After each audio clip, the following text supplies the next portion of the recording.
So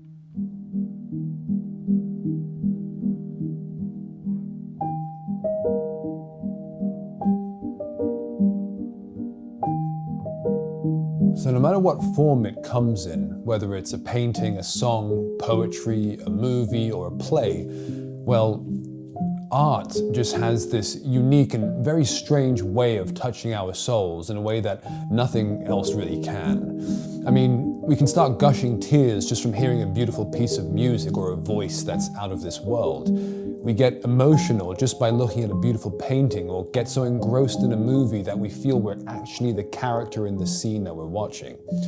But why does art have this effect on us? I mean, it literally makes no sense how someone can stand on a stage and make a loud noise through their mouth and entertain thousands of people for hours. And why do artists even make art? What compels artists to sacrifice so many aspects of their lives just so they can create their art?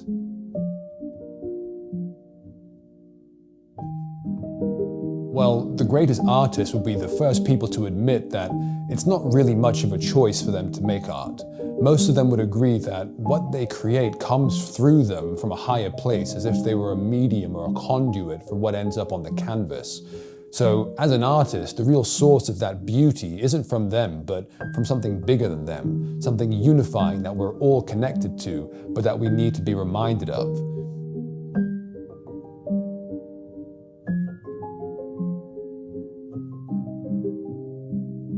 As a psychologist, Carl Jung diagnosed the predicament that every artist finds themselves in, and how art is a kind of innate drive that seizes a human being and makes him its instrument. The artist is not a person endowed with free will who seeks his own ends, but one who allows art to realize its purposes through him. As a human being, he may have moods and a will and personal aims, but as an artist, he is a man in a higher sense. The Dutch painter Piet Mondrian really understood this idea, and how the position of the artist is humble, because he is essentially a channel. Even Pablo Picasso had the same thought, that the artist is the receptacle for emotions that comes from all over the place, from the sky, from the earth, he said. I mean, we even use the term to tap into our creativity as if it was some kind of a divine frozen river that we need to tap into to get access to this reservoir of artistic inspiration. So even if the greatest artists in the world are happy to admit that they aren't the source of their art, that they're just the vehicles for it, and that it comes from a higher place that they're tapping into, how art is more like a collaboration between God and the artist, and the less the artist does, the better.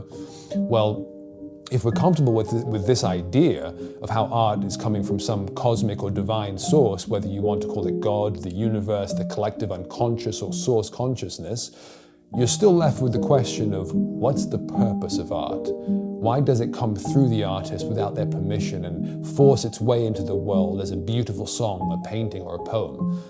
Well, every beautiful work of art that leaves us amazed and awestruck, or feeling like we've experienced something that's really out of this world, well, the reason is because it is literally out of this world. Every exceptional work of art is a little spark of light, a spark of something greater than ourselves, that captures our attention because it's reminding us that there is something beyond, that there's something otherworldly that we've forgotten.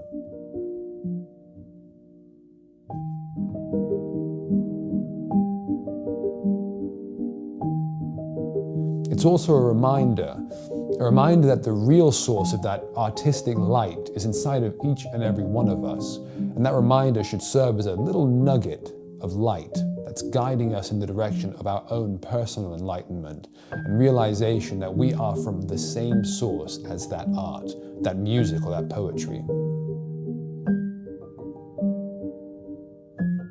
The philosopher Aldous Huxley had this same take on what the true reason for art is, and how the experience of beauty in art or in nature may be qualitatively akin to the immediate unitive experience of the divine ground or Godhead, but it is not the same as that experience. And I'm glad that he points that out, because art is not the same as the unitive enlightening experience. Art is simply a reminder. Just like how on a dark night a lighthouse acts as a reminder of where you're going to find land, but the purpose of that lighthouse is just to guide you. And so as an artist, the purpose of creating art is to guide the world to remember what we've all forgotten. Or as Edgar Degas puts it, art is not what you see, but what you make others see. Now the trick here is to realize that we're all artists. We're all creators, whether we're making music, paintings, businesses, or conversations. Even our lives can be a work of art. Terence McKenna said, "I think that's the job of each of us, to show our best toys and our best tricks that lift us and our friends to higher and higher levels. There is no end to this bootstrapping process. The future of the human mind and body and the future of humans together is endlessly bright." So live life and create your art in the way that only you can. You'll see quite quickly how your art will turn into a reminder for others to do exactly the same thing.